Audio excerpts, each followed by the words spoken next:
मेरे भैया की नई नई शादी हुई थी। भाई की पत्नी उन दिनों बहुत ज़्यादा अजीब सी हालत में थी। कोई उनके कंधे पर हाथ रखता तो पूरी तरह से डर जाती थी। हम लोग हैरान होते थे उनको क्या हो गया है। जब जब उनका फ़ोन बजता था तो उनको ऐसा लगता था जैसे फ़ोन नहीं कोई बम हो जो अभी फूट जाएगा। एक दिन मैं उनके पीछे चली गई। वो फ़ोन पर किसी से बात कर रही थी और मैं कमरे के बाहर खड़े होकर उनकी बातें सुनने लगी। थोड़ी देर में उनकी बातें सुनकर मैं तो हैरान हो गई। वो तो किसी से मेरी ही बात कर रही थी, पर ऐसी बात चल रही थी कि मेरी हालत भी भाभी जैसी हो गई। मेरा नाम खुशी है। हमारा एक ही भाई था और वो भी सबकी आंखों का तारा था, क्योंकि हम 7 बहनें थी और पापा इस दुनिया में नहीं थे। मेरे भाई की नौकरी अच्छी थी। वो सबका बहुत ज़्यादा ख्याल रखता था। घर में किसी चीज़ की कोई कमी नहीं होती थी। उसने हम सारी बहनों की पढ़ाई भी करवाई थी। आखिरी बहन मैं बच गई थी। माँ ने कहा कि अब उसकी शादी करवा देनी चाहिए। हमने अपने भाई के लिए बहुत खूबसूरत लड़की ढूंढ ली। हमारी भाभी पड़ोस गांव की थी। उसका नाम कोमल था। वो बहुत ज़्यादा खूबसूरत और पढ़ी लिखी थी। शक्ल से थोड़ी सी चालाक लगती थी, लेकिन माँ कहती थी आजकल लड़कियों को ऐसे ही होना चाहिए। हमने मासूम लड़की लेकर क्या करना है, समझदार होनी चाहिए, अपना ख्याल खुद रख सके, इतना ही काफ़ी है। पर शादी के बाद ऐसा नहीं था। भाभी बहुत अच्छी थी, सबका ख्याल रखती थी। भैया भी शादी करके बहुत खुश थे। शादी को 1 हफ्ता हो गया था। हम सब नाश्ता कर रहे थे, तभी माँ ने भैया से पूछा, अरे धीरज, शादी को 1 हफ्ता होने आया, तू बहू को कहीं घुमाने नहीं ले गया? जल्दी से टिकट बुक करो और 2-3 दिन कहीं घूम आओ। माँ की बात सुनकर भैया ने हाँ में सिर हिलाया। तभी मैंने उत्सुकता से भाभी को पूछा, भाभी आपको हनीमून पर कहाँ जाना है? थोड़ा सोचने पर भाभी ने कहा, मैं तो हमेशा से सपने देखा करती कि हनीमून पर मैं दुबई जाऊँ। मेरी बहुत इच्छा है दुबई घूमने की। ये बात सुनकर हम लोग तो हैरान ही हो गए। मेरे मुंह से तो चाय बाहर आ गई। हमारे खानदान में आज तक कोई भी इंडिया से बाहर हनीमून मनाने नहीं गया था। लोग ज़्यादा से ज़्यादा शिमला मनाली जाते थे या ज़्यादा मसूरी चले जाते थे। मेरे भाई ने कहा, तुम्हें क्या लगता है मेरी कोई सोने की दुकान है? इतने पैसे नहीं है मेरे पास। भैया की बात सुनकर भाभी ज़रा नाराज़ हो गई। तभी माँ ने कहा, क्यों क्यों मना कर रहा है? पहली बार उसने कुछ मांगा है तो उसकी इच्छा पूरी करना हमारा फ़र्ज़ बनता है। तो मेरे भाई ने कहा कि माँ उसे मैं कहाँ ले जाऊँ? आपको तो पता है ना, घर का राशन, बजट सब कुछ ख़राब हो जाएगा। अगले 4-5 महीने बहुत ज़्यादा मुश्किल हो जाएंगे। माँ ने कहा, कोई बात नहीं, हम गुजारा कर लेंगे। तुम अपनी पत्नी को ले जाओ। उसके अभी अभी नई शादी हुई है, बस उसकी पहली फरमाइश समझ कर ले जाओ। मेरी माँ इतनी अच्छी थी, अपनी बहू का प्यार कर रही थी। मेरी माँ ने मेरे भाई को मना लिया और टिकट का इंतज़ाम भी हो गया। मेरे भाई ने भाभी को कहा, तुम्हें ले जा रहा हूँ, लेकिन अब उससे ज़्यादा कोई और फरमाइश मत करना, क्योंकि तुम्हारी पहली इच्छा है। इसीलिए इसको पूरी करने के लिए मुझे बहुत ज़्यादा ही मेहनत करनी होगी। डबल काम करना पड़ेगा। घर वालों को भी अपने खर्चे कम करने पड़ेंगे। मेरी भाभी भैया की बातें सिर झुकाकर सुन रही थी। फिर मेरे भैया भाभी हनीमून पर चले गए। वे लोग 10 दिन के लिए गए थे। शुरुआती 1-2 दिन तो इन लोगों ने फ़ोन करके बता दिया कि सब कुछ ठीक है, बहुत अच्छा है, लेकिन अभी तो 7-8 दिन के ऊपर होने आए, इनका कोई भी फ़ोन नहीं आया था। माँ ने कहा कि बस अब तो वापस आने की तैयारी कर रहे होंगे, लेकिन 15 दिन की जगह 25 दिन बीत गए। मैंने अपनी माँ से कहा, ज़रूर भाभी ने प्रोग्राम लंबा करवा लिया होगा, उनका दिल ही नहीं लग रहा होगा वहाँ से वापस आने का। जितने पैसों का सोच कर गए थे उनसे ज़्यादा लगा कर आएंगे। हमारे अगले 2-3 महीने मुश्किल हो जाएंगे। माँ ने कहा, तुम्हें बोलने की ज़रूरत नहीं है, हम घर चलाते हैं, कुछ ना कुछ कर लेंगे। मैंने कहा कि दाल रोटी तो हमें ही खिलाओगी ना? अच्छे पकवान बनते थे, वो भी बंद हो जाएंगे। माँ ने कहा कि तुझे तो खाने की ही पड़ी रहती है, लेकिन असल में मुझे खाने की नहीं पड़ी थी, कुछ और ही सोच रही थी, क्योंकि मुझे मेरी भाभी पर यकीन नहीं था। या फिर ये कह सकते हैं कि शायद मेरी ज़बान ही काली थी। हमारे ऊपर गमों का पहाड़ टूट पड़ा। मेरी भाभी एक दिन अकेली वापस आ गई। मेरे भाई उनके साथ नहीं थे। जब हमने पूछा कि भाई कहाँ है, वो कहने लगी कि वो तो हमेशा के लिए वही का हो गया है। मैंने कहा, क्या मतलब? तो भाभी ने हमें ऐसी बात बताई कि हम पर आसमान टूट पड़ा। उसने कहा कि तुम्हारा भाई अब इस दुनिया में नहीं रहा, उसका एक्सीडेंट हो गया है और वो वहीं मर गया। मैं उसकी लाश तक नहीं ला सकती क्योंकि मैं वहाँ पर अकेली थी। तुम्हारा भाई अब इस दुनिया में नहीं है। मेरी भाभी की आंखों में आंसू थे, लेकिन इतने नहीं थे जितने होने चाहिए। हमारे लिए तो सब कुछ खत्म हो चुका था। हमारा इकलौता भाई इस दुनिया से चला गया था। हम बहुत ज़्यादा परेशान थे। हमने कहा कि ऐसा नहीं हो सकता, ऐसे कैसे हो गया? उन्होंने कहा कि एक्सीडेंट तो ज़िंदगी में होते ही रहते हैं। क्या मैंने जानबूझकर करवाया है? दुनिया में हज़ारों लोग सड़कों पर मरते हैं उसमें किसी की गलती नहीं होती।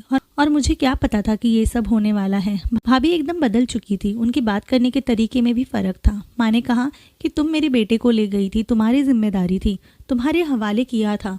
अगर तुम वहाँ जाने की जिद ना करती तो आज मेरा बेटा जिंदा होता। तुम्हारा क्या गया, मेरा तो बेटा चला गया, बुढ़ापे का सहारा चला गया, हम सबका कमाने वाला चला गया। अब हम क्या करेंगे? मैं इन लड़कियों को लेकर कहाँ जाऊंगी? और अब हमारा क्या होगा? तुम तो अपने घर चली जाओगी। तभी भाभी ने कहा कि नहीं, मैं अपने घर नहीं जाऊंगी। हमें लगा कि शायद उसे हमारा एहसास हो गया होगा और हमारे साथ ही रहेगी, जो कुछ भी होगा मिलकर करेंगे। पर ऐसा कुछ भी नहीं था, उसे हमारा कोई एहसास नहीं था। पता नहीं कैसी औरत है और वो इस घर में क्यों रह रही थी। मेरा भाई तो इस दुनिया से चला गया था, लेकिन वो अभी तक यही पूरा दिन खाती पीती रहती थी और नौकरी भी नहीं करती थी। एक दिन कहने लगी, पराठे को बटर क्यों नहीं लगाया? मेरी माँ तो बहुत हैरान हो गई कि कैसी औरत है जो शादी के पहले महीने में ही विधवा हो गई, फिर भी इतने ज़्यादा नखरे दिखा रही थी। अब तो उसके नखरे और बढ़ने लगे थे। हम लोग बहुत परेशान थे, हमने ऐसी औरत आज तक नहीं देखी थी। एक दिन ऐसा हुआ कि मेरी भाभी बैठी थी और उनका फ़ोन भी साइड पर पड़ा हुआ था। जब उनके फ़ोन पर दुबई के नंबर से कॉल आया तो मैं हैरान हो गई। उन्होंने देख लिया कि मैं नंबर देख चुकी हूँ तो वो फ़ोन उठाकर अपने कमरे में चली गई। उनको हमेशा दुबई के नंबर से ही फ़ोन आता था, लेकिन दुबई में कौन था? एक दिन तो मैं उनकी बातें सुनने लगी और हैरान रह गई। वो किसी से फ़ोन पर बात कर रही थी, बात तो कर रही थी पर रोए जा रही थी और कह रही थी कि मुझे माफ़ कर दो, मुझसे गलती हो गई है, प्लीज़ प्लीज़, सब कुछ तो ले लिया तुमने, अब मैं क्या करूं? मैं कुछ नहीं कर सकती हूं, मैं वापस नहीं आ सकती, मैं तुम्हें नहीं बताऊंगी मैं कहाँ हूँ। पता नहीं कौन था जिससे मेरी भाभी डर रही थी। मेरी भाभी तो किसी से भी नहीं डरती थी, ना किस्मत से, ना ज़िंदगी से, ना रिश्तेदारों से, ना ही मेरे भाई से। उन्होंने मेरे भाई को हमेशा के लिए छीन लिया था। अगर वो ना लेकर जाती तो शायद मेरा भाई भी जिंदा होता। हमें क्या पता था वो वापस नहीं आएगा, हम तो इंतज़ार में बैठे थे। हमें तभी समझ जाना चाहिए था। 10 दिन के लिए गए थे और 1 महीने के बाद वापस आई। कोई ना कोई हरकत ज़रूर हुई थी। पता नहीं उस समय किसका कसूर था, पता नहीं वो सच बोल रही थी या झूठ बोल रही थी। हम तो अपने भाई को आखिरी दफ़ा देख भी न पाए थे। हमारे लिए तो कयामत टूट पड़ी थी, लेकिन ये औरत किसी से भी नहीं डरती थी। उसको अपने ऊपर इतना घमंड था। ये हमारे साथ तो अभी भी लड़ाई झगड़े करती थी, लेकिन असल में बहुत डरी डरी रहती थी, परेशान सी रहती थी। एक बार फिर से मैंने उसका फ़ोन सुना। इस बार भी आदमी से बहुत हाथ पांव जोड़ रही थी, कह रही थी किसी को उंगली पकड़ाते हैं तो वो बाजू पकड़ लेता है, मैं नहीं आऊँगी। शायद वो आदमी उनको कह रहा था कि अगर तुम नहीं आओगी तो मैं तुम्हारी लोकेशन पता कर लूँगा। तभी मेरी भाभी ने फ़ोन ज़ोर से ज़मीन पर पटका और फ़ोन गिरने की आवाज़ आई तो मेरी माँ तुरंत कमरे में आई। मैं भी उनके पीछे पीछे चली गई। क्या हुआ है तुम्हें? तुम क्या कर रही हो? क्या ये सब का मतलब मेरे बेटे से है? तो मेरी भाभी ने ज़ोर से चिल्लाकर कहा कि आपका बेटा इस दुनिया में नहीं है, वो मर चुका है, अब कभी वापस नहीं आने वाला। और किसी भी चीज़ का मतलब मरे हुए इंसान से नहीं होता। मेरे अपने ही प्रॉब्लम्स बहुत है।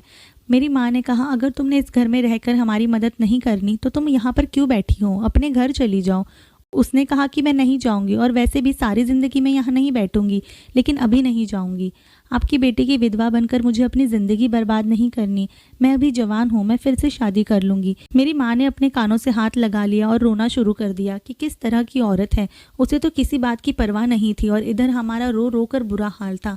जबकि इस बात को तो अब 2 महीने होने वाले थे। भला हम लोगों का गम कैसे भूलने वाला था? हमारा टाइम बहुत बुरा चल रहा था, लेकिन हमारा भाई हमारा एक ही सहारा था, हमारी आंखों का तारा था। हमारे साथ जो भी कुछ हो रहा था अब सारी ज़िंदगी वही होना था। हमारे घर के हालात बहुत बुरे हो गए थे। मेरी माँ के पास भाई की कुछ जमा पूंजी थी, वही इस्तेमाल कर रहे थे, लेकिन कब तक चलती? थोड़ा बहुत जितना भी था जिससे रोजी रोटी चल रही थी। मेरी माँ बहुत बीमार रहने लगी थी। हमारे घर में जितना सोना था धीरे धीरे हम बेच चुके थे। जब हमने भाभी से कहा कि आपको भाई ने जो सोने का नेकलेस दिया है वो वापस दे दो क्योंकि घर के हालात बहुत बुरे हैं, कहने लगी क्यों वापस दे दूँ? तुम्हारे भाई ने तो मुझे दिया था, उसकी आखिरी निशानी है। मेरी माँ ने कहा कि वो बंदा इस दुनिया से चला गया तो तुम्हें उसकी परवाह नहीं है, फिर क्यों उसकी निशानी दिल से लगाकर बैठी हो? वापस कर दो उसे। तुम्हारे तो माँ बाप है, तुम तो दूसरी शादी कर सकती हो, हमारा तो कोई भी नहीं है। उस जेवर को बेचकर हमारे पैसे वापस हो जाएंगे तो हमारे कुछ दिन अच्छे से बीत जाएंगे। मैंने माँ को कहा था मैं नौकरी कर लूँगी क्योंकि मैं पढ़ी लिखी थी। मैं नौकरी ढूंढ रही थी। नौकरी मिलने तक मैंने बच्चों की ट्यूशन पढ़ाना शुरू कर दिया था। वहाँ से थोड़े बहुत पैसे आ रहे थे। घर में खर्चे बहुत बढ़ रहे थे, लेकिन मेरी भाभी को किसी बात का एहसास नहीं हो रहा था। उन्होंने नेकलेस हमें वापस नहीं किया और कहा कि मैं तो वापस नहीं करूँगी। कैसी औरत थी! उसने हमारे भाई को न जाने क्या कर दिया था और अभी यहाँ से जाने का नाम भी नहीं ले रही थी। माँ कहने लगी, मुझसे बहुत बड़ी गलती हो गई है। मैं तो उसकी शक्ल देखकर उसको ले आई थी। सोचा था कि एक प्यारी सी बहू लेकर आऊँगी, लेकिन भूल गई थी कि जिन लोगों की शक्ल अच्छी होती है ज़रूरी नहीं उन लोगों की नीयत भी अच्छी हो। मेरी भाभी को फिर से कॉल आने लगे थे। मुझे जानना था कि ये किससे फ़ोन पर बात कर रही थी, तो मैं चुपकर उनकी बातें सुनने लगी। मुझे थोड़ी थोड़ी सी ही बात समझ आ रही थी। उसने कहा कि मैं कुछ नहीं कर सकती हूँ, तुम यहाँ पर नहीं आ सकते, तुम्हारे बाप का राज नहीं है तो मुझे यहाँ से नहीं ले जा सकती। अच्छा ठीक है, मैं तुम्हारे लिए कुछ करती हूँ। काफ़ी देर बात करने के बाद उन्होंने जैसे कोई नतीजा निकाल लिया। उन्होंने कहा कि मेरी एक ननद है जो बहुत ज़्यादा जवान है, तुम उसको ले जाओ, मेरी जगह उसको अपने साथ रख लो, वो तुम्हें बहुत खुश रखेगी। ये सुनकर तो मेरे कदमों तले ज़मीन निकल गई। ये क्या कह रही थी? क्या मेरा सौदा किसी के साथ कर रही थी? लेकिन ऐसा कैसे हो सकता था? मैं बहुत ज़्यादा परेशान हो गई और बहुत ज़्यादा डर गई थी। मैं अपने कमरे में बैठी थी। दरवाजे पर किसी के आने की आहट हुई तो मैं पूरी तरह से डर गई। माँ ने कहा कि पता नहीं बाहर कुछ लोग आए हैं, मैं उनको नहीं जानती। मैंने कहा कि माँ, भगवान के लिए दरवाज़ा मत खोलना और उनको कमरे में ना लेना। मेरी माँ ने कहा, क्या हो गया है तुम्हें? मैंने कहा कि वो लोग मुझे लेने आए हैं, भाभी ने मेरा सौदा कर दिया है, वे लोग मुझे ले जाएंगे। माँ हैरान रह गई और परेशान हो गई। कैसी बातें कर रही हो? लेकिन असल में वे लोग कुछ और ही थे, कुछ और ही समस्या पर बात करने आए थे। उन्होंने कहा कि आपके बेटे का कंपनी ने इंश्योरेंस करवा रखा था, तो अब इस दुनिया में नहीं रहा, इसके लिए उनके फॉर्म पर साइन लेने आए हैं। इंश्योरेंस के कुल 80 लाख मिलेंगे। हम लोग ये सुनकर हैरान रह गए। मेरी माँ की आंखों से आंसू आने लगे। बेचारा जाते जाते भी हमारा भला करके गया। उन्होंने फॉर्म माँ को दिया तो मेरी भाभी सामने आ गई और कहने लगी कि मैं उसकी पत्नी हूँ, पैसे तो मुझे मिलने चाहिए। तब मैंने सबके सामने ये बात कर दी कि तुम फ़ोन पर कैसी बातें कर रही थी। मेरी भाभी परेशान हो गई। मेरी माँ ने कहा, क्या कह रही थी? तुम मेरी बेटी का नाम क्यों ले रही थी? अभी इतनी बात हो रही थी कि मेरी भाभी का फ़ोन बजने लगा। मैंने उनके हाथ से फ़ोन छीन लिया और खुद बात करने लगी। और जब मैं बात करके वापस आई तो हैरान रह गई। भाभी इसीलिए अपने घर नहीं जा रही थी कि अगर कोई आए तो यहाँ पर आए और तमाशा बने तो इसी घर में बने और उसकी फैमिली को कुछ ना हो। भाभी तो ज़रूरत से ज़्यादा ही चालाक थी। मैंने भाभी से कहा, आप सबको सच बता दो, अब तुम्हारा नाटक ज़्यादा समय नहीं चल सकता। मेरी बात सुनते ही उसने फूट फूट कर रोना शुरू कर दिया। उसने कहा, मुझे माफ़ कर दीजिए, हम जब दुबई गए थे उसी होटल में एक शेख आया था। उस आदमी के पास बहुत पैसे थे, वो हमारे पास के टेबल पर ही बैठा था।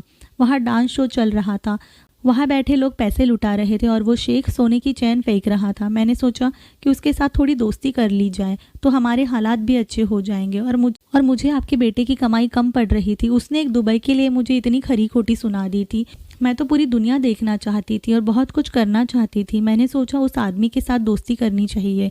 ऐसे लोग तो एक मुलाकात में ही लाखों रुपए उड़ा देते हैं। लेकिन मुझे नहीं पता था कि वो मेरे पीछे पड़ जाएगा, और वो वाकई में मेरे पीछे पड़ गया।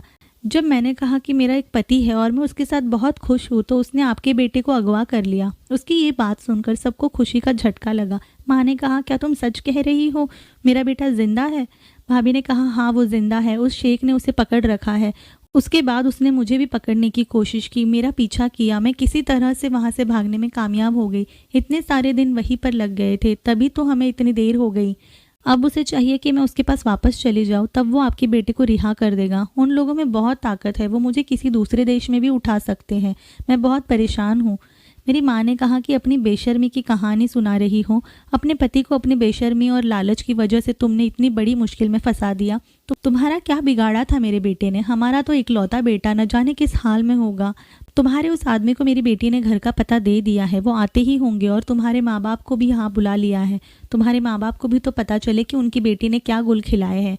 फिर मेरी भाभी मेरे माँ के कदमों में बैठ गई और कहने लगी, ऐसा ना किया जाए, मुझे वहाँ पर ना भेजा जाए। मेरे माँ बाप को पता चल जाएगा तो वो मेरे बारे में क्या सोचेंगे? वो मुझे कभी माफ़ नहीं करेंगे, मेरा साथ भी नहीं देंगे। मेरी माँ ने कहा कि हमने तुम्हारा साथ देने की बहुत कोशिश की थी, तुम्हें अपनी बेटी बनाना चाहती थी, लेकिन तुम इस काबिल नहीं थी। चंद पैसों के लिए तुमने हमें धोखा दिया, हमारे बेटे को मरने की हाल पे छोड़ आई और हमें झूठ कहा कि वो इस दुनिया में नहीं रहा। हमारे साथ इतना बड़ा खिलवाड़ किया तुमने, अब हम तुम्हारे लिए कुछ नहीं कर सकते। कुछ समय बाद वो लोग आए और मेरी भाभी को उठाकर ले गए। उसके कुछ ही दिनों बाद मेरे भैया घर लौट आए। उनकी हालत बहुत खराब हो चुकी थी। उस शेख ने भैया के साथ भरपाई के ढेर सारे पैसे भिजवाए। उस पैसों से हमने नया कारोबार बनाया। धीरे धीरे जिंदगी को तो हम किसी तरह लाइन पर ले आ रहे थे। हमारी हालत सुधारने लगी थी। मेरे भैया ने मेरी शादी करा दी। मेरा पति भी भैया के कारोबार बढ़ाने में मदद करने लगा। इस बात को 5 साल बीत गए थे। मेरी भाभी के साथ क्या हुआ हमें नहीं पता, लेकिन उसके बाद से हमें उसकी कोई खबर नहीं मिली। उसके माँ बाप ने भी उसका साथ देने से मना कर दिया था। उसके बाद उसके साथ क्या हुआ हम नहीं जानते और हम जानना भी नहीं चाहते। हमारी ज़िंदगी के हालात तो अच्छे हैं, लेकिन हमारे भाई का शादी से भरोसा उठ गया। उम्मीद करती हूँ वक्त के साथ उसके जख्म भर जाए और उसे सच्चा जीवन साथी मिले। दोस्तों, मैं आपसे यही कहना चाहूँगी कि एक औरत कैसे पूरे ख़ानदान को बर्बाद कर सकती है। इसीलिए आप घर में किसी भी औरत को लाने से पहले उसकी अच्छी तरह से छानबीन करें, उसको देखें वो कैसी है। किसी को सूरत से नहीं बल्कि सीरत से जानें। उम्मीद है आप सबको हमारी कहानी अच्छी लगी हो। कहानी अच्छी लगने पर लाइक और शेयर ज़रूर करें और ऐसी कई दिलचस्प कहानियाँ सुनने के लिए आपके कहानी सुनो चैनल को सब्सक्राइब करें। धन्यवाद।